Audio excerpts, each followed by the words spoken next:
Hello and welcome back to Mirador Television. It's 9:40 right now. We're 5 minutes early. We're not going to take 15-minute breaks from now on. We're going to take 10, just so it's a little bit of a shorter break, so we can be back with you guys as soon as we can. So that's what we're going to be doing from now on. So to start off with, I have a question for you, Stuart. You said that you worked for The Guardian. I didn't know this. How long Yeah. did you work? What did you do with The Guardian? I wrote a column for them on alternative investments, collecting, and that kind of thing. Great fun to do. When It was more after my career with the Financial Times. oh, okay, so it's a more recent thing then. Yeah. When? How long were you with the financial? How long were you with The Guardian for, or was it just a few articles No, it was every week, every Saturday. every Saturday? Right? Well, it was about, investing in wine or collecting valuable books, or everybody collects something, right? Right. Even if it's cigarette packets, Yeah. or wines, or this, that, and the other. And collectors go mad. I mean, I used to go to Sotheby's, and people would book, for a case of Burgundy, no, not Burgundy, the other one, Bordeaux. They would have to have it. You understand? Yeah. Another big collector's item was those railway posters that they used to have. Do you know, the ones about Brighton by the Sea? Yeah. They were collectible. People used to pay a fortune for those kind of things. Now, rare books, and I've got quite a lot of rare books collecting those. I mean, for example, Brighton Rock by Graham Greene would cost you what now? 20 grand? Really? Yeah. And the Beatles' White Album, which was a numbered thing, right? Cost you about 13,000 quid. Something like that, It's what collectors are like. Nutcases. But it was great fun to do. It was really, really interesting. Then I got into things like silver and all kinds of and banknotes. And there was a very rare stamp called the Mauritius Blue, which wasn't properly printed, but was used. So people had to have it, It was quite interesting. And I was, 36 years with Financial Times. 36 years. That's a long time. And you were going to ask me how I got the job, yeah? No. All right. Okay, how did you get the job? Well, it's part of my biography, but my thing is my biography is called A Life of Flukes, Lucky Break. I failed the 11 plus, but I got a place at University of Sussex. Do you know why? Why? My ADHD, which I didn't know I had until I was 71. So you just keep talking until the other side gives in, you see. So I talked my way into Sussex University. And as I said, it was fantastic. Life. I would say, I worked quite hard, but I lived the life. It was great because there was so much going on. And anyway, I played the life, and my tutor was saying, look, I think you're going to be a first. Not to get a first, you'll be the first not to get anything. Because everybody gets a degree. Everybody got a degree at Sussex in those days, right? So I went to move to Lewis in my third year and did a lot of work and got a Desmond, as they say. You know what a Desmond is, don't you? A what? A Desmond. A Desmond? No, I don't. It's a 2-2 degree. Degrees are first, 2 1s, 2 2s, thirds. All right? So I didn't get a very good degree. But then I made a very good friendship and with one of the, later, I friendly good chap with one of the vice chancellors. And I told him I'd only got a good degree. But I did help book Jimi Hendrix to play for 150 quid. So he said, that's a real achievement. But think about it, when I didn't have a job when I left university. I was on a building site in London, and there was an article, paper, Daily Telegraph, lying about. Never read the Telegraph before then. And it said, researcher wanted for Financial Times Library, must be an graduate editorial prospects. And I chatted on, ADHD, I chatted on, and I got the job against hundreds of applicants. And that's how my career at Financial Times started. Nice. And it was very good, very good 3 years, 36 years. Yeah. What was your first thing that you did from the Financial Times? What were you doing when you first joined? I was a researcher in the library. Right. But then I worked in the companies department because in those days it was a rag and it didn't have any, it was just about the city really. And I used to write about city things, and I did very well because I became editor of, can you believe it, of the commodity shares.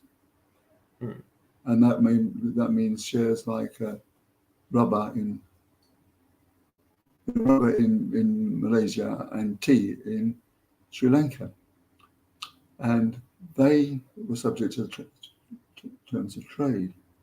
And that meant that trade were turning against them, so they were losing money. But they had huge amounts of properties in London called godowns, where the tea and the rubber were stored. And so the companies were worth quite a lot. So there was another company was called the Waterfall Holdings. In fact, we call it the Waterfall Gang. They tried to buy these shares. And so we would go around to old ladies like so forth. And as the head of the Waterfall Gang, I had the governor of General of Ceylon, as it then was, called Sir Oliver Gulicoletti. And you go down to say to a lady in Cornwall, he would, and said, "Oh, would you like to sell your shares to me?" "Oh, that nice Sir Oliver, I just get my shares from my teapot." That nice Oliver came down here and he gave me 3 shillings and 6pence. He held them for 5 years. And I said, "You were robbed, missus." No, 5 shillings and 6pence. But I said, "You were robbed. They're only worth 3 shillings and 6pence. Fine. So I got those and all kinds of takeovers and things. And I was sent to Hong Kong. And then, do you want to hear all this or not? No. Well, I don't know, do they? Well, I don't know. I mean, and then what happened was that I went to see another flu kicked in. They sent me to Hong Kong to write about the Hang Seng Index, which they didn't know about it. And the minute I got there, it went through the bloody roof. When I arrived, it was 216. It went up in 2 years to 1,770.4. And I made a killing on that because there were no rules. And anyway, Freddie Fisher was then a German guy, not a great editor. And he said, "You're doing very well. I want you to come back to London and write about the stock exchange here. So very write about Hong Kong, Himmel." I said, "Well, actually, Freddie, I'm thinking about going off to Vietnam to be a war correspondent." And he said, No, we do not want a war correspondent. We are not interested in small wars, Himmel. So I had small wars. Small wars, yeah, small wars. And anyway, Mark Franklin, the Observer correspondent, had had enough of it. So "Why don't you have my job?" So I started writing for the Observer from Vietnam. And the FT saw my name and they said, "Oh, will you write for us as well?" So I created the job for myself. And then that's another fluke, you see. And went on and on. Yeah. And then what happened really at the end, I was there for 5 years. And in Vietnam. Yeah. And then the final advance was 1975. The North Vietnamese came down and they invaded Da Nang. There was a bloodbath there. When they got down to Saigon, there wasn't a bloodbath because the spies in North Vietnamese spies in Saigon told them, "It's over, you've won. There's no need for a bloodbath." So, do you remember Sandy Gore? Right, well, the American journalists were told by the papers that had to leave because the CIA said there was no bloodbath. But the British papers allowed us to stay on. So 9 of us stayed on, and Sandy was given the keys to the British embassy and the British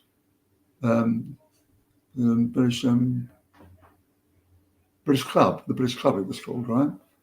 And we had nothing to do, so we just played badminton and swam for 3 weeks. And after this, I got a bit bored.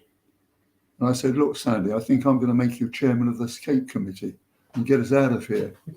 I said, oh, well, that's not a bad idea. Yes, good idea, sir. Very good idea, Dorby, yeah. So he goes up to Colonel Trang, who was looking after us. He says, Van Trang, his name was, says, look here, Colonel Trang, this is getting well beyond a joke. We'd like to get out of here, please. Thank you very much. So they sent us up to Laos. You know where Laos is, up the top there, right? Yeah. And waiting for me was a telegram. Now, my peer group at Sussex University, a group of them went to America to make their fortunes. And one of them, my butler, found a story about me in the Time magazine saying how I'd stayed on behind and all the rest of it. So he sent a telegram to me in the house, and it says, is it true that you got pissed and fell asleep? And I said, yes, that's certainly true. And the Viet Cong were knocking on your door, bedroom door the next morning. I said, no, that's not true, but what a great story. I think we'll go with that version. Oh, dear. Well, you've had some interesting stories from the Financial Times. I've heard quite a few of them, yeah. But we're going to go straight into behind the headlines. So, first page of the Daily Mail. We have a New York Post article here in the Daily Mail. I think this is very funny. Toddler in tiara, spoilt Princess Meghan still whining about the royal family. And she's always whining about it. Talking more about talking about the Mandela backlash, because Meghan Markle compared herself to Nelson Mandela being freed from prison. I swear to God, the quote was, leaving the royal family was like... Sorry, what was it? Leaving the royal family was like Nelson Mandela being freed from prison. And who had the article? Someone had a quote. Nelson Mandela's grandson. Oh God, what was the? Let me find it, because the quote was brilliant. It was so funny and very true. It was from the Sun. Let me bring up the Sun here. Okay, all right. So when she compared herself to Nelson Mandela, Nelson Mandela's grandson is quoted in saying, over 60 years of apartheid is not the same as marrying a prince. After she compared herself to Nelson Mandela. It's just unbelievable. She's not only has she been in Hollywood all of her life, now she's in the royal family, or was in the royal family. So she's had a very insulated, cushy life, and she's living in a delusional land where she has no idea what regular people are thinking. And regular people all seem to hate her. I think that's about right. I've never met anyone who likes her. I've never met anyone who likes her. Right. Have you? I've got nothing against her. What's wrong? You know. I mean, I think she's very stupid to take on the job. I wouldn't wish that job on anybody. I mean, it's awful. Being imprisoned by the royal family is what it is. I mean, I mean, why would you want to take on that kind of thing? All right, there's lots of money involved, but then you can't live your own life. You can't sort of go anywhere, do anything. You know. I mean, look at, Charles, how sort of sterile he's become socially. I mean, that kind of thing. Who has? Charles. All right. Hang on, what's this? Green levies for energy. Let's go. Do you know how much that amounts to? I didn't hear what you said, so they definitely didn't. Right. So, John, sorry, repeat that. Can you repeat that? The green levies for energy companies, firms, plus this amounts to about £200 at most. What good's that going to help with? Oh, so, the story here, I'll axe green levies for the energy-hungry firms, pledges Liz Truss. Okay. Yeah, I think getting rid of a lot of... I'm not sure. I don't... A lot of the green stuff seems to be nonsense and a waste of time. What are you looking at here? that one there. Oh, that, okay. Was there anything interesting from the Financial Times that you Not saw? that I can see. No, Do you want no. me to go get it? I'll go get No, it. that's all right. No, I'll be quicker.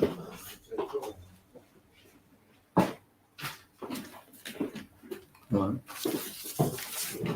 Well, that's kind of interesting if you're an economist, basically. You know, if you're losing faith in the British economy, there's no investment, things are going to get very serious. I don't know that we get a lot of investment from America, actually. So we have a story here from the back headlines of the Daily Mail saying, is Boris ready to reboot his number 10 career? I think he's going to run again, and I think he would. I don't think he would do too badly. I'm not sure if he would win, but I think he wouldn't. I think it would be close, whatever way it goes, because he's still very popular among Conservative voters. Well, as I said to you before, Max, look, he was shrewd enough to actually fill his cabinet with second-rate people. Think about it. Priti Patel, Matt Hancock. This, you know, none of them are really fit to take over. So that's his ace up the hole, I would suspect. Unless you've got some absolute genius coming along, but it doesn't sound like it, does it? All these, you know, backwoodsmen, Tory backwoodsmen, will probably vote for him again. He was very good on television, as we said earlier. I mean, you know, that's the way he got to power, because of his personality. But poor old Keir Starmer has had a hell of a charisma bypass, and we said politics have been invaded by celebrities. They don't vote for parties anymore. People vote for people. And I like Boris. I saw him on television. He's so funny. He's a bit of a lad. I know he's a bit of a lad, but you know, never mind. We all like our little hunt parties and things, don't we? That kind of stuff. So I think, yes, of course, he's very ambitious. But then again, he has his defects. He's very congenital liar. He has no moral compass. He has actually just one interested in himself. He's not interested in anybody else apart from himself. And he wants to be, you know, he wants to be king of the world, he once said. He wants to be king of the world. That's what he said once. That's what he said once. I'm sure that statement was completely not a joke and completely unironic, and he meant every word of it. I'm sure. Well, you don't know. Honestly, I don't think he meant that seriously, Stuart.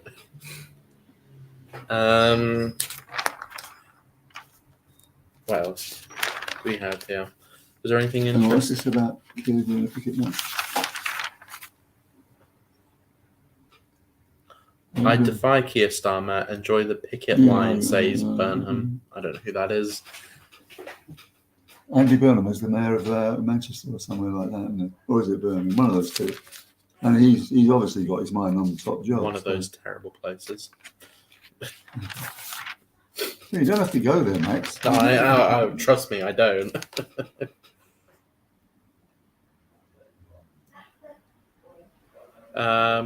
Slow the brakes on your views, Jeremy. That's an interesting headline. With Jeremy Corbyn riding a bicycle, looking like a prat. I mean, look at that. Look at how much safety gear he has on. He's got a high-vis vest, a high-vis helmet. It just looks ridiculous. Riding a bike in London. It says, slam the brakes on your views, Jeremy. Well, he's got problems, haven't he? Because they're changing the boundaries. What was it you... Oh, does he? Yeah. Oh, yeah, I've heard a little bit about this, actually. What was it you said? He said... Jeremy Corbyn said something like, the IRA don't mean any harm. What was it you were saying? I only found this out like a week ago. I beggars belief he said that kind of thing. It beggars belief. I mean, he's an incredibly stupid man. I mean, don't mean any harm. What about the people they've killed? What about them? How long were you in Northern Ireland for? Oh, 4 years, 5 years. So you probably saw some things. And I also spoke to Jerry Adams and Martin McGuinness and lots of other people. I happen to be quite a good journalist and very, very good at getting people to tell me things. It's a rare product, you know. And that man is an abomination. Slam the brakes on him. They never did anybody any harm. Oh, God. I can't believe anybody would say something like that. You know, when it's obvious, with blaming obviously, that he was head of the bloody IRA. Of course they did a lot of harm. Even you would bloody believe that, wouldn't you? The IRA doing harm? I don't think there's ever been an example of that. What? I'm joking, obviously. Yeah, well, it's not. It's not. Your joke is not a laughing matter, Max. Oh, God. God almighty. God, which kind of noddy land do you come from, honestly? Really? Your views? Oh, It was a joke. you want to watch it, mate? You might end up in jail the way you're going. Or, well, I don't think jail is the worst thing that can happen to you if you insult the IRA. No, it's not. No, it's not. Right. Yeah, look, here you are. Dullness helps. That's an interesting story. It's a big read. You say that again, sorry? Dullness, bland ambition. Dullness helps Biden and Starmer beat the critics. Oh, wow. That is the most BS headline I've ever heard. Honestly, let me read that. I'm sorry. Go back to that. I want to repeat that headline. No, yeah. Why Biden and Starmer keep beating the critics? Yeah, you can read that if you want. What was the headline, sorry? Why Biden and Starmer keep beating the critics? Because of his boring attitude. As Sure. the waters closed over him at Manchester United, Jose Mourinho showed three things to a group of impetuous, pertinent points. He was comparing his haul of Premier League titles with one of the other 19 coaches in the division. 3-2 for them. Respect, man. Now there is a speech on British soil that Joe Biden should plagiarize, often treated as a figure of fun. He has been on 3 winning presidential tickets. He is the 2019-20 Democratic primaries almost from start to finish, even as opinion formers prefer Elizabeth Warren, Pete Buttigieg, Kamala Harris, Bernie Sanders, and almost any mammal in the vicinity. What was his name? Pete Summer, he Buttigieg. has. Well, he got over them. They were all better candidates, apparently. He's even Joe Biden now has no. What he's trying to say here, his approved ratings is up. He isn't a Lincoln. He is not even a Clinton. But his reputation as an affable klutz dies harder than it should. Given time, the reigning US Democrat and UK Labour leaders resemble each other. John F. Kennedy and Harold Wilson were slick, not shallow. I'm sorry, but this article, I don't know who that's by, but that is the most ass-kissing article I've ever seen in my life. Joe Biden and Keir Starmer are good because of their lack of charisma and their dull personalities. That is the most ass-kissing story I've ever heard in my life. I don't know where we can come to that. Honestly. Joe Biden approval ratings are going up. BS as well. Joe Biden's approval ratings are lower than any president ever in history right now. You reckon? So they've gone up by 0.1%. Oh, it's gone up by 0.1%. The polls are going up. But still, he has lower approval ratings than Trump ever had in his term. Right. So to say that is completely misleading. Right. So that was from the Financial Times then. Okay. That was astonished by that story, honestly. Right, yeah, so am I.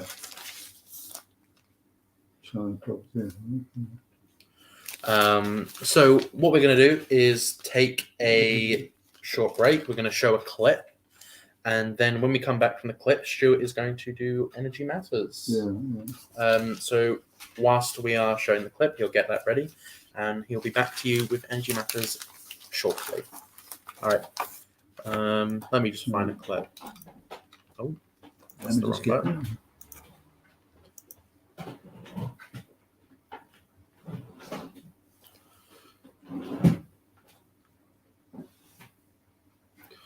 So what we'll play here is the end of the year 2020. This was a clip done by Mirador 2 years ago now. Wow. 2020 was, wow, okay. So this was a year round off by Mirador. I've not seen this, so it'll be interesting to see what it is. All right, here we go.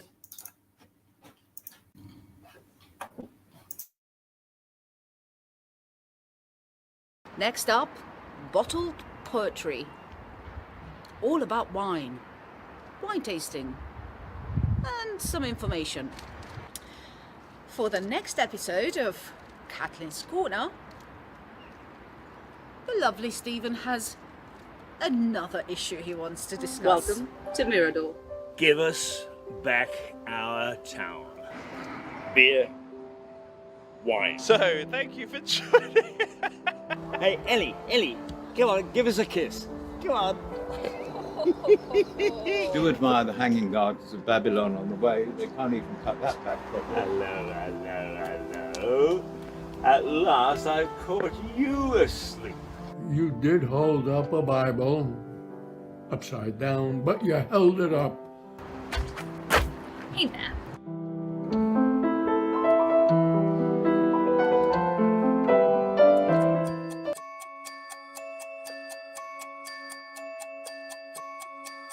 Hello, my name is Leslie Hills and I paint portraits.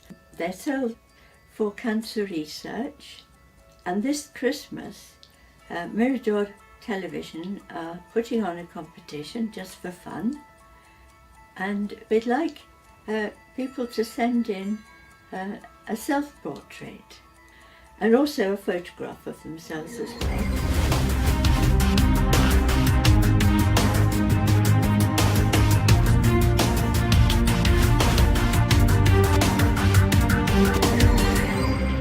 We don't know if I or not. Are you working? You're taking a picture, are you filming? I'm filming. Oh, no. You're gonna have to work I'm now. going.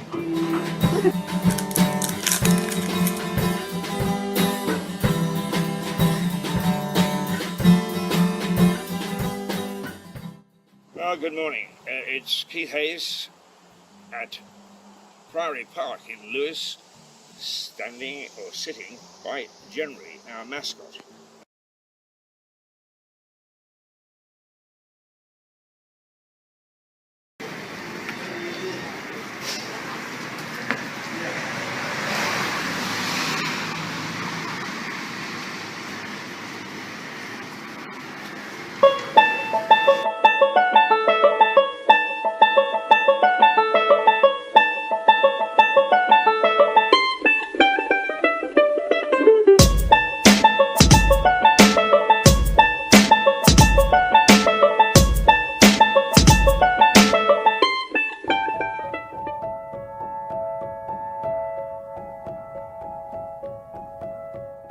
Breaking news, November 1967. Carl Stokes elected mayor of the city of Cleveland, Ohio. The first black American man of color to be elected the mayor of a major American city. Hi, welcome to Mirador Television. My name is Mark Payton, and I'm outside the offices of Stratton Parker in Lewes. Adrian Passingham, the partner there, is going to talk to us now about the property market in 2020. Over to you, Adrian.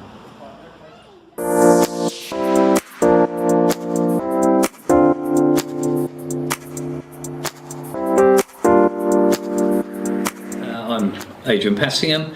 I've been an estate agent for 38 years, predominantly in Sussex. Property's been a passion, always has been. My father was an estate agent before me, which I suppose has probably led me into it. We can't hit. Yeah, What one do you want us to? If you start with the one on your right. On our right. This one. This one, yeah. It's looks good. Well, it But doesn't you look see, too this one bad. doesn't look as appetising, Oh, you know, so it's- I'd almost want to go for that one first to get it over and done with. See, this one looks more homemade to me, Oh, okay. actually, because that's the sort of design I would make. We've made Yes, those that's before. true.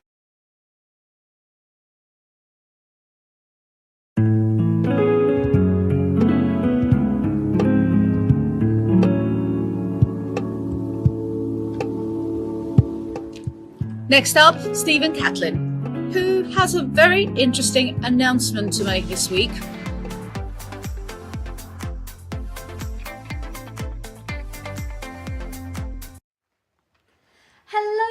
everyone, and welcome to this brand new programme where we're going to be talking about all things Strictly Come Dancing.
Upsurging community spirit, because I do think that the pandemic has brought out the very best in people. So, you know, it's been a terrible experience, but I think it has had a silver lining in the sense that people are looking after their neighbors. They are running food banks. They are doing their very best for each other. Well, that was a funny story too, but you know, Lewis's economy right now is largely a retirement-based community. We're about 2 hours and 20 minutes, 2 hours and a half from Baltimore, Philadelphia, and Washington. So we draw from those areas primarily for retirement.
So Sussex has got itself a new duke. Apparently, the title was offered to Harry as a carrot, inducing him to name the date that he would get married. Hi, I'm Suzanne Musho, and I'm in New York City, and I'm standing in front of the fantastic Seagram building just right on Park Avenue on this really beautiful day.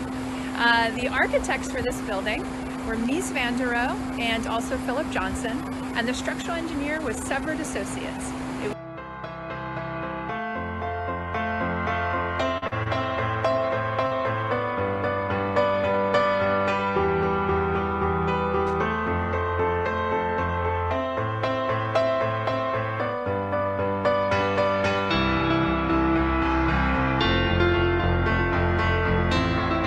Gonna do it in a smart car.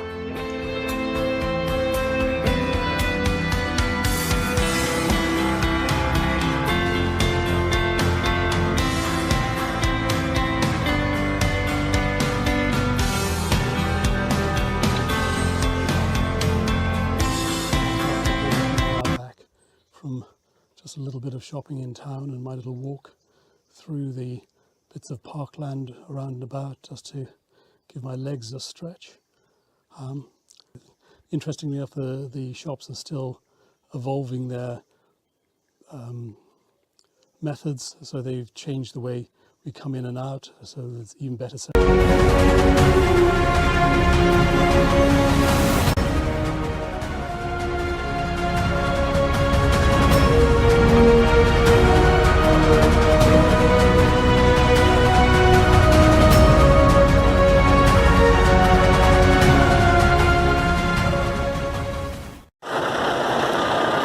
everybody. Melissa Conti Winton here, and I am in Tarrytown, New York, right across the street from where I live. There is a bridge, and they are just about to open the walk path, and I'm so excited because we've been waiting for such a long time. The bridge is named after our former governor, Mario Cuomo, and his son, Andrew Cuomo, is about to cut the ribbon to allow us to go across the bridge.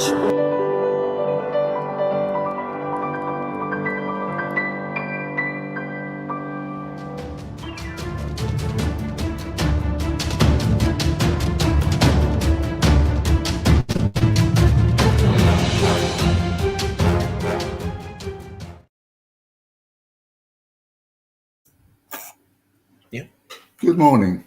I'm Stuart Dorby, and I'm the energy correspondent for Mirador Television. I'm also the editor and publisher of greenbarrow.com, a website whose aim is to increase investment in renewable energy. Today, I'm going to, on my Energy Matters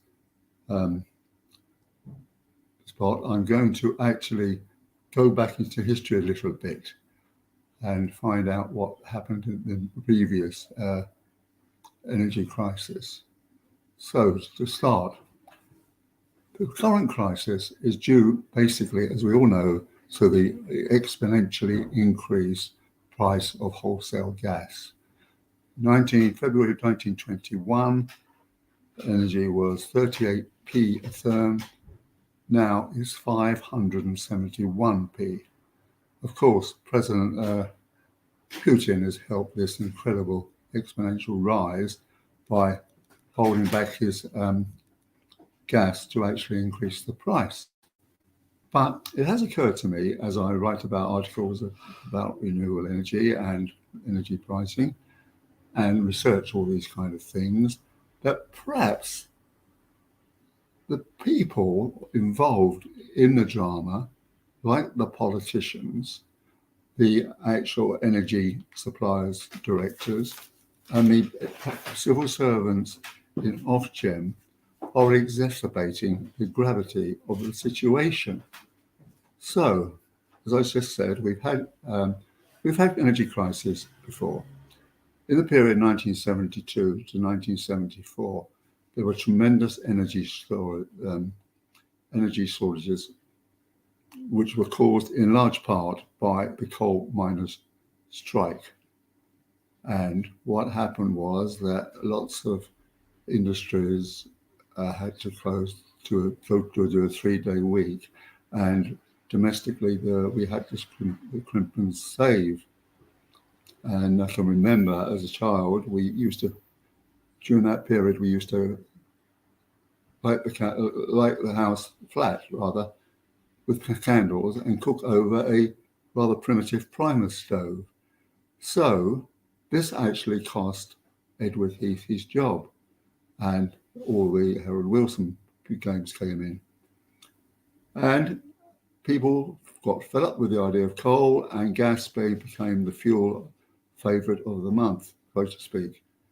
And when Margaret Thatcher became Prime Minister, she took a drastic step and privatised the energy companies, which I think was a terrible thing to do, because it led to an oligopolistic cartel of 6 big companies. This was British Gas, E.ON, EDF, npower, Scottish Power, and SSE. And this cartel put prices up and down just as they felt fit.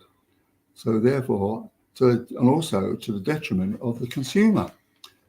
Anyway, this went on for some time, and then Ed Miliband, and it became, in fact, a political issue. So as it went on, Ed Miliband, who was leader of the Labour Party between 2010 and 2015, said, if I get into power, I will bring in an energy cap. But he didn't get into power. David Cameron did. That was 2015. And he was rather spooked by the idea of an energy cap. So what happens is he went to his Competition and Mergers Authority and asked them what on earth he should do. And after about a year, the CMA came back with the notion, the thing that, yes, consumers have been robbed by £1.4 billion a year. That was because of the standard variable tariff, which the energy suppliers used to use. And that was like interest rates at the bank. You moved where the bank said. And also, standard variable tariff was based on estimates. British Gas would estimate what the supply use would be. So it didn't go, so it was another disastrous sort of decision. Anyway, they then said, well, the best thing is to get cheaper suppliers. Well, we all know what happened then. These suppliers, which the economists called infant companies, actually gave sweetheart deals to get rid of the cartels. So British Gas, for example, might offer a deal of £1,000, and one of the newcomers would actually offer a sort of deal of £800. Well, as the gas price went up, it turned out there were actually at one stage 50 of these newcomers, but when the gas price really started going up exponentially again, a lot of them just couldn't meet the deal, and 30 of them went bust. Okay, so that was the situation when people like Rishi Sunak came onto the scene. What did they do after those companies went bust? Not very much. First of all, they suggested that there was going to be a drop in the green levies, and there was going to be a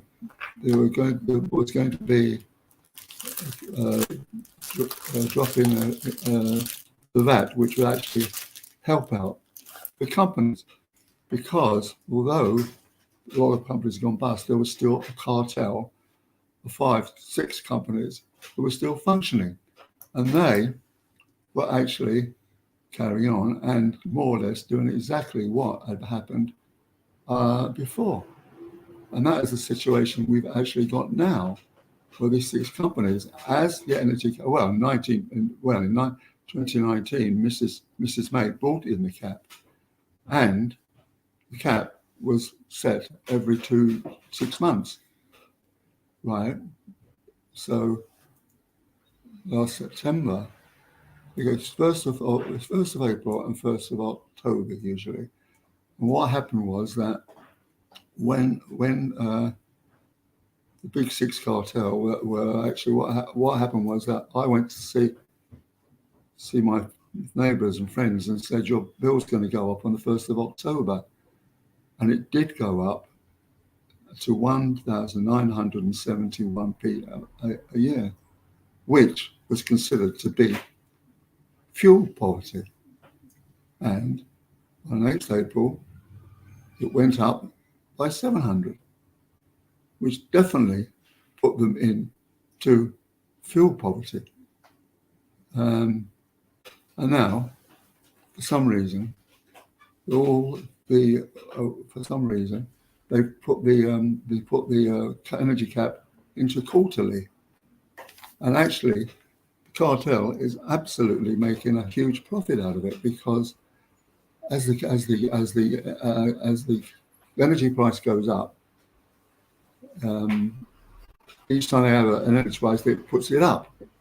So the energy price is now sort of going to be apparently 3.5 in April, and other people, and of course the big 6 cartel will actually benefit hugely for this as the tariffs go up, because a lot of it goes to them. And the thing is that as it goes up, and people say in January it could go up to 4.2, and somewhere in Cornwall, Cornwall consultant says it could go up to 6,000 in the not too distant future. That means £500 for every household, right?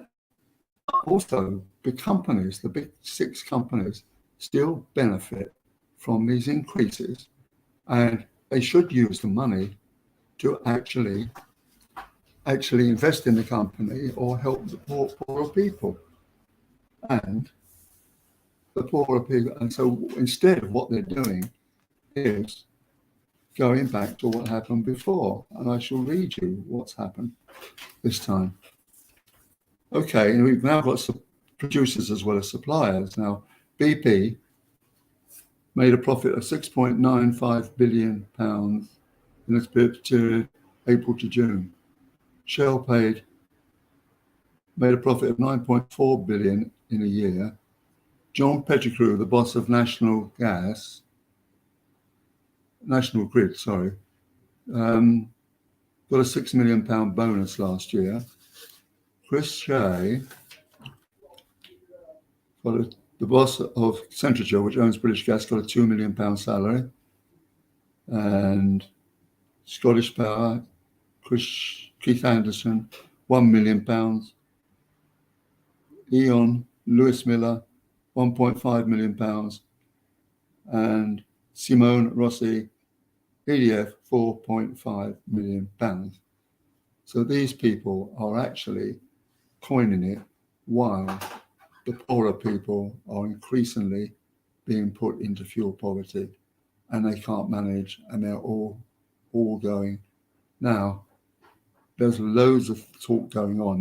Now, you've also got another problem that's arisen recently, is that although industries and businesses don't get anything at all at the moment, and all kind of things like pubs and so forth and so on, are not get any support. And they keep telling me, for example, that they're not getting any support at all. So Naheem Zahawi, the Chancellor, he says that they're going to get some support. Liz Truss says she's going to support some business. We can't trust her, excuse the pun, because she won't tell us what's happening until she gets elected. And so it goes on. So the crisis is deepening and deepening, and the people who are benefiting are the suppliers. It's a terrible situation to be in. And I'm sorry to have to report on it. Thank you. Enjoy the rest of your day. All right, we'll go to Scenes in Sussex, a short 2-minute clip whilst we rearrange ourselves, and we'll get back to you within 2 minutes. Is that okay?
Okay, and you were just listening to Energy Matters. That was quite a good one. That was about 10 minutes long.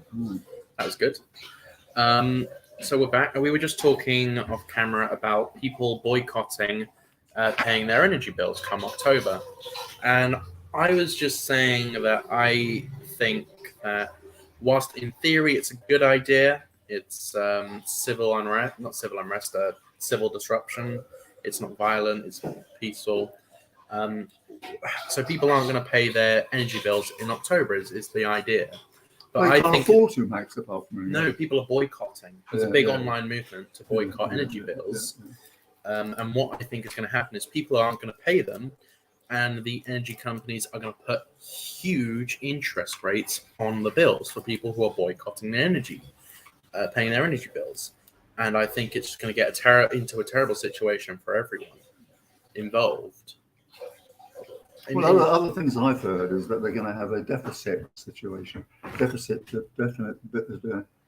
tariff, where they get their bill freezed for 2 years or maybe, and have to pay it off over a period of 15 years. That's one thing I've heard. The other one was suggested by the previous head of Ofgem, Dermot Nally, saying that people who can afford can perhaps actually contribute to people who can't. Well, I don't know. Which I don't think that's a good idea. I think if you can't afford, then that is not someone else. I mean, it's obviously a terrible thing, and it's happening to my household. But if you can't afford to pay your energy bills, that's your problem. That's not someone else. Someone else shouldn't have to pay for that. I think the energy companies can pay a little bit because they're the ones who got us in this problem, and the government as well. Well, no, it's look, but why should they pay themselves huge amounts like that? It's almost criminal, I would have thought. Because they can. Well, because they can. Because yes, because our government hasn't got proper regulation. It's not ever had. You can't regulate someone's salary for a private company. It's just not possible. That would be certainly. All right. So what you're suggesting subliminally is that renationalise them. That has been mentioned, of course. Renationalise the energy companies. I wasn't saying that, but that doesn't seem well. I don't think a Conservative government is going to nationalise energy, do you? No, but here's the thing about nationalisation. I don't like it. I would love for more industries to be private. I think there's so people can. One of the worst things is big business. I think you would agree on that, right? Worse in what way? Worse in what way? One of the worst. I mean, they're terrible. They're evil corporations. But I think the one thing. Not all of them are. Depends. Some of them are. Yeah. Some of them are. Yeah, but I'm talking about the energy companies at the moment. But I think the one thing that's worse than big business when it comes to the energy firms is the government. I think the government would screw it up even more. I do not trust the government in any way. I think their incompetence is unbelievable, no matter who's in charge. Well, the trouble with nationalised companies in the past was that nobody was going to pay them enough money. Basically, nobody was actually going to pay the people working for them enough money, so they became fairly incompetent and things like that. You see, it's capitalism, basically, isn't it? Yeah. What I'm against is the excesses of capitalism. Real excesses. Why should I'm not they? against that. Well, no, of course you're not, because you've got very silly views. But anyway, why are you not against it then? If you make enough money, you go for it. Just I don't care how much money you make. Honestly, I think it doesn't bother me. So what if they have multi-million-pound salaries? So what? I just don't care. They can do that. We can't stop them. Well, I don't think that they deserve multi-million-pound salaries if they're doing damage to the consumers. But there's the thing: the government can't you can't regulate it. You can't regulate a private business's salaries. They would have to be nationalised to regulate the salaries, and I don't think that's a good idea to nationalise things. I think getting rid of as many government-controlled institutions as possible. You sound like Mrs. Thatcher. She was not a nice person either. She's actually very rude. She came to Financial Times lunch once, And she banged her bloody bag on the fucking table. I've never seen such ruderies. She was a silly old bag. I don't know. I wasn't around in that. When was she Prime Minister? From the 1979 to 1990, when she Really? was ousted. Yeah, 1990. That's a long way. 11 years. Yeah. Who's the longest-serving Prime Minister we've ever had? Don't think so. I think there's someone else. One of the back in a long time. I think it was the elder Pitt. Yeah, the elder Pitt. She's the longest in modern times. I guess. Modern times, yeah. We don't have term limits for prime ministers, but they never really ever make it past the second term. Well, technically speaking, it's every 5 years, isn't it? Yeah. You've got to have an election every 5 years. Yeah, but they don't have a limit. I think term limits are a very good idea. What do you think? What's that? Term limits. So you can only be in a government position for a certain amount of years. Well, I don't know. You see, I don't think it works, for example, in New Zealand, where you had terms of 4 years, right? And there are certain aspects that 4 years is not enough to do what you need to do to get the policies through. Yeah. You know, it takes longer. I'm saying someone can't be an MP for more than 10 years because that's how you get career politicians and people who don't do anything and just sit around. No, you can. People have been in the House of Commons for bloody long, 23 years. 30 years. Yeah, no, I'm saying it should be limited to 10 years. Yeah, but what you've got to remember, really, that MPs are not important people. They're really basically social workers. I don't think that's true. It is true. It is true. They are social workers. They have surgeries. What do you mean it's not true? Everyone at the MP wants to get to be a minister or wants to be prime minister, and it doesn't work. I mean, they just. You look at Norman Baker here, for example. Yeah. He was considered a very, very good constituency MP because he actually looked after these constituents. I would like to do an interview with him at some point as a special on Mirador. That'd be nice. If you like to do I've not, Keith knows him. Yeah, I know. You know him as well. So does Liza. Everyone seems to know him. Be interesting. Well, I've got certain information about him which is not terribly nice, so I'll keep it to myself. Okay. Yeah, you keep that to yourself for now. He's all right. He's okay. Not much of a writer, in my opinion, but they're all right. So, I have some saved stories from behind the headlines from my phone. We have one here from the Daily Record, which seems to be an interesting story. Iceland launches new value essential range to help combat rising food prices. Now, I think this is a brilliant idea. I personally use Iceland quite a lot. I think it's a very good store. But Iceland is also struggling financially right now because, you know, you've been in Iceland recently? No. Well, you know how they have all the freezers. Oh yeah. Their energy bills are unbelievably high. Yeah, it would be. Yeah.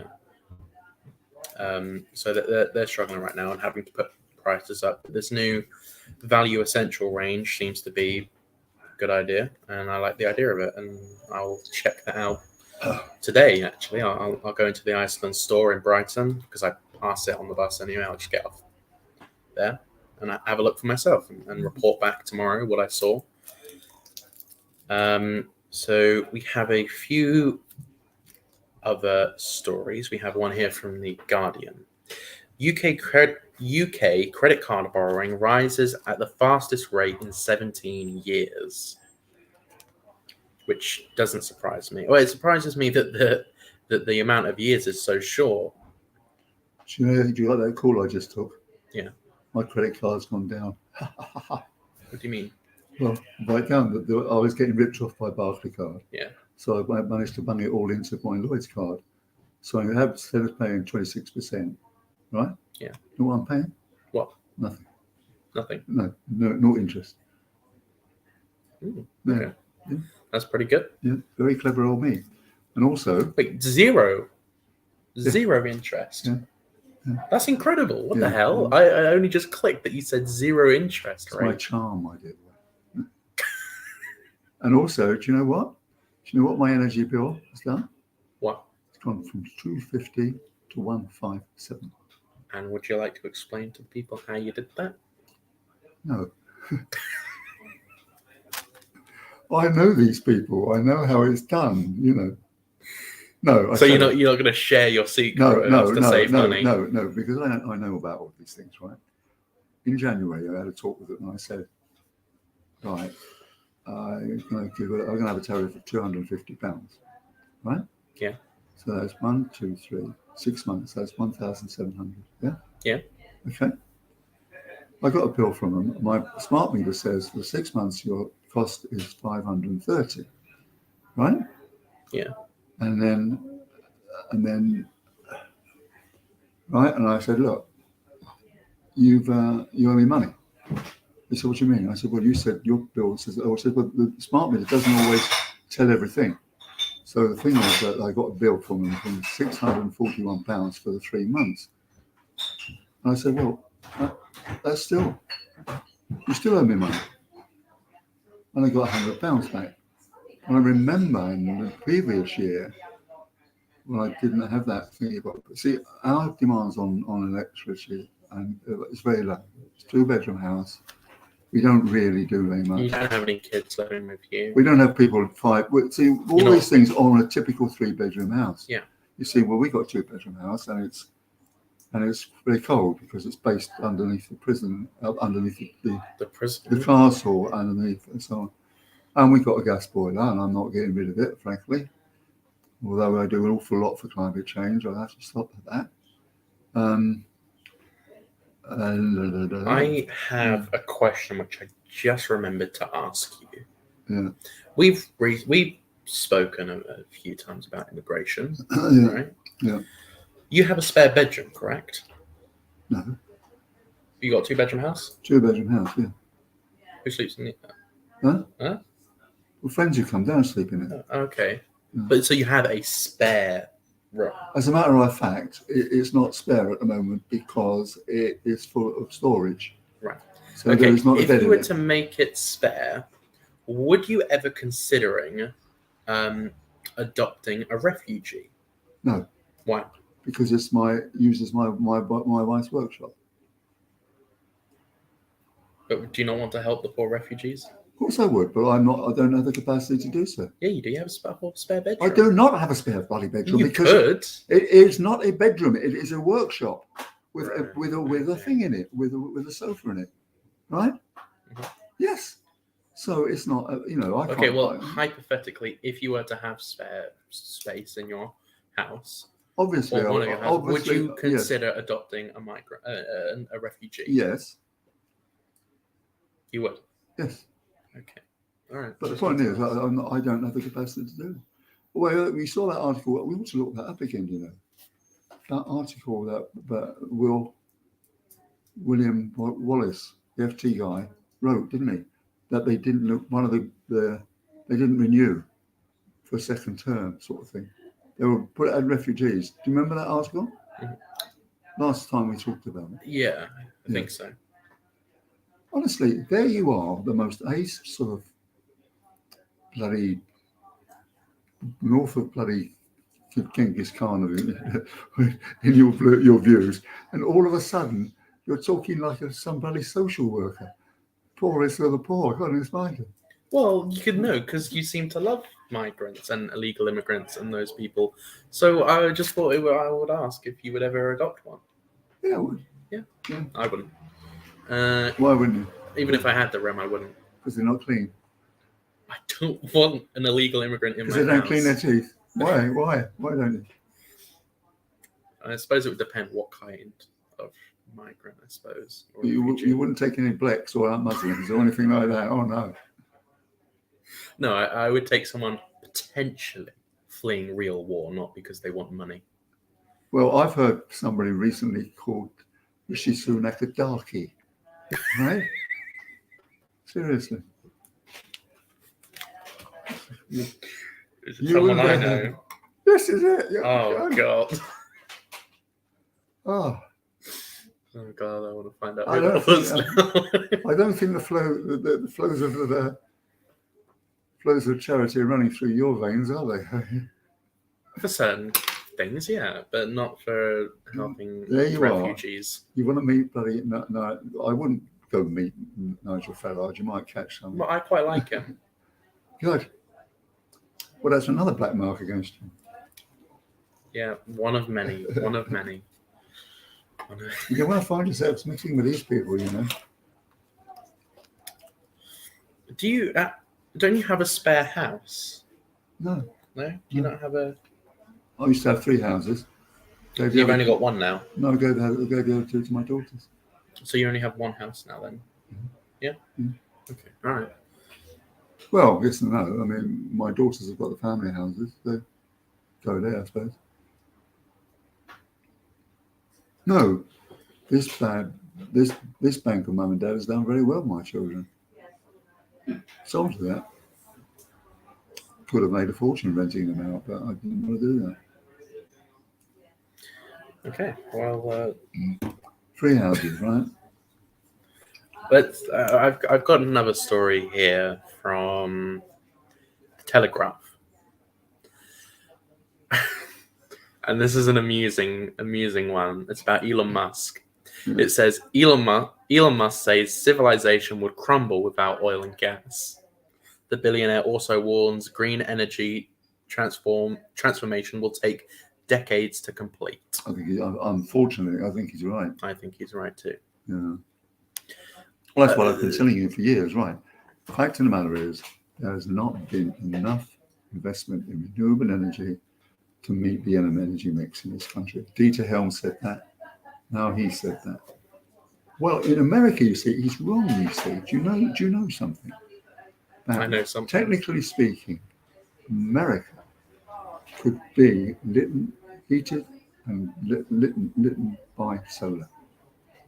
Climate allows it. Our climate doesn't. Oh yeah, they got deserts in America. No, but solar power could meet all their energy mix. It's fact. Well, why do they not do it? I don't know. Don't ask them. I thought they had a progressive government in charge. They had the Democrats in charge, all the green ones, the ones who care about climate change. You're working as a journalist now, so go and ask them. Go to the American embassy. Say, "Oh, maybe you can help me, sir." Who's the press release, sir? Who's the press release?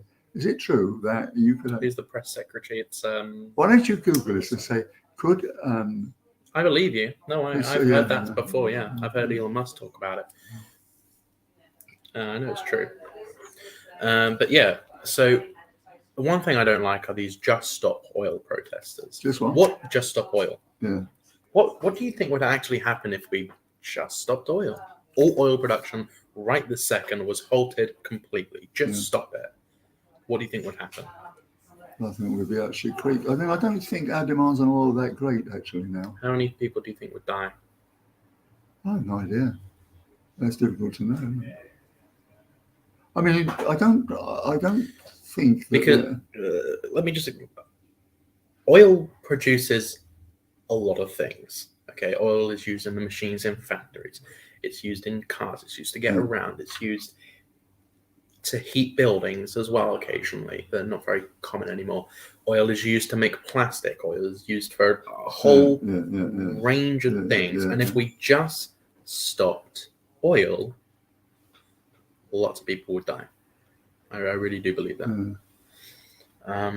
About die, but there's a lot of people will be at a disadvantage. Yeah, right. Certainly so. Well, this is what I just said, isn't it? That you know, if they were invested properly in renewable energy, they could meet the energy mix, but they can't at the moment. But I don't know about Goa. But you see, gas would have to be the bridge. Yeah. Not oil. You know, we don't use a lot of oil anymore. Well, I used to be in the oil business, as you know. What do we use gas for? Do we use gas more than oil? We could use gas for heating. Do we already use gas more than oil? Wouldn't be sure. I think probably do. Probably similar? I think no. You see, look, 85% of the homes in this country are gas-fired. Yeah. Right? That is a lot. Area. That is a lot, right? And so we use gas more. Yeah, we don't use oil. And for heating, my stepson, he uses oil for heating. Yeah, what else? Oil. Now, electric cars are taking over from diesel and petrol cars. Yeah, but how is electricity made? Very expensively, as a matter of fact. Yeah, it is. And a lot of it still comes from non-renewables like coal. We ship What does? Electricity. A lot of electricity. The majority of it, I believe it's a majority, or something like I don't think it is. 40%. I don't think it is. 40%. No. You can electricity you can make. comes from no. As of right this second, 40% of electricity comes from non-renewables. It's either 40 or 60. I can't remember which round it is. I have to have. Gas can actually make it. You can make electricity with gas. You can do. Yeah, we do. Yeah, we're some amount. I think it's very, very high actually. The level of gas. If that's part of the problem, isn't it? The gas. So, people going around bragging and going, "Oh, I have an electric car. I love the environment. I'm such a good person. I have an electric car. I drive a Toyota Prius." Basically, they're not. Well, they think, oh, electricity, it comes from the plug sockets, and actually think about where does the electricity come from? How's it made? It comes from gas, basically. Most of it. Non-renewables. No, that's what I've just said. It has to be a gas bridge. Yeah. Yeah, and it has to be gas because it's the least fossil emissions. Well, no, she's talking about bloody nuclear. She wants to watch what she's doing there. What, Liz Truss? Yeah, she gets herself into an incredible mess with that. Bloody expensive. I don't understand why you hate nuclear so much. I think it's for the amount of emissions it produces and for the efficiency. Yes, it does have byproduct, obviously. Like I'm going to bring you in a book by John May about the casualties of nuclear. All right. Okay, I heard this statistic recently. From the nuclear reactors in Suffolk, do you know how much radiation is leaked from that every year? Yeah, well, I won't believe this, but tell me what you think it is. It's the equivalent to eating one banana. Where'd you get that from? The internet. Look, I tell you something. When I went down to Gordon, when I was in Germany, I went down one of the storage, right. Yeah. And I said, how's this going to affect me? She said, there's about the same radiation as you would get for being on an aeroplane, right? Bugger all. Now, besides will be because we've got a house, we've got a family house there, right? Beach house. It's not a beach house. Size will be it's awful. It's spooky. But what was I going to say? I don't think that amount of radiation produces is huge. It might be. I don't think so. Whatever it is, it's a very small it's amount. not. Look, it's not like back in the day with Sellersfield and that kind of thing, and you had all the other places. I mean, I know it's a lot safer than it was. I mean, especially in this country, we have so many. I don't generally like regulations, but I think the regulations on nuclear power is very good, very bureaucratic, but it needs to be as safe as possible. Somewhere like China or, I don't know, Ukraine maybe, doesn't have the same restrtions. I wonder if they've had any nuclear disasters that we don't hear about. Well, no, Chernobyl. Yeah. Let's talk about 3 Mile Island and Trouble, right? And Sellafield were the 3 ones. It was 3 Mile Island, Japan? No, America. No. What was the Japanese one? That was Fukushima. Oh. That was very unfortunate. That was an earthquake and a tsunami. Yeah, I was in Germany when that happened. Well, the point is they didn't know what they were doing, really. They didn't know about the waste and all the rest of it. Chinese, they just didn't really understand it. I was told at the time. We see Germany now, what with the gas things, they're using all their coal. You know what the coal have you got? You know what coal they've got? What? Lignite. Lignite. Oh. It's the most polluting bloody thing on the bloody earth. Apart from Trump. He's very polluting. What is that? Why is lignite so polluting? I think that bloody Farage and I'm Trump. talking about coal. Why are you going on? Right, I'm asking about coal. Listen. Farage and Trump should go on NASA's next moonshot and stay there. I like Nigel Farage. I think he's very good. He's not very good. He's a saloon bar bore. He's boring. I have no idea what you just said. Boring. A saloon bar what? Bore. Bore. He's boring. He's boring. Well, he gets things done. He got Brexit done. I'm very happy for that. Well, that's well. Look it's all going wrong. This Brexit is going wrong, and you won't believe that. Oh, I'm sure it's all Brexit's fault, isn't it? I'm sure. Well, it is. No. Look, there's no labour force here anymore because of them. Oh no! Because of Brexit. British people are going to have to get their own jobs instead of having to have foreigners do it. Oh no! Terrible. Perhaps you should meet Tony Farage, and you can go Yeah, marching. that's what I'm saying. That's what I'm saying. And eventually, you can have the same share. We've got a few more minutes to go. Oh, blimey, well, I've had enough. We'll go to 11, so don't worry about it. Oh gosh. Well, we've had a lot of interesting stories today. The headlines were quite good. The Meghan Markle thing was hilarious. Comparing herself to Nelson Mandela of all people.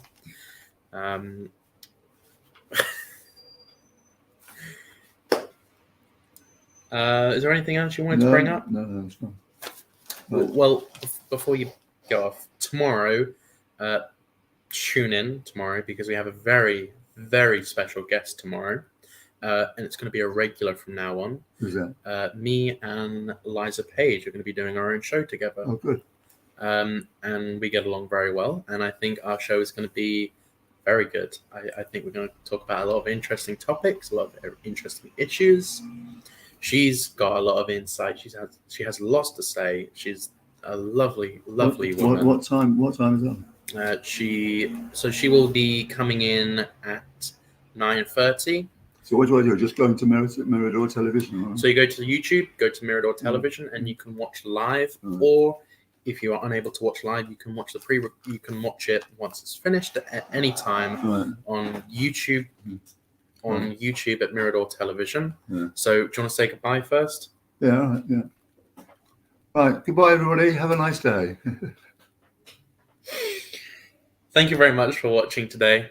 It's been a good show. And I'm going to ban Nigel Farage from our next show.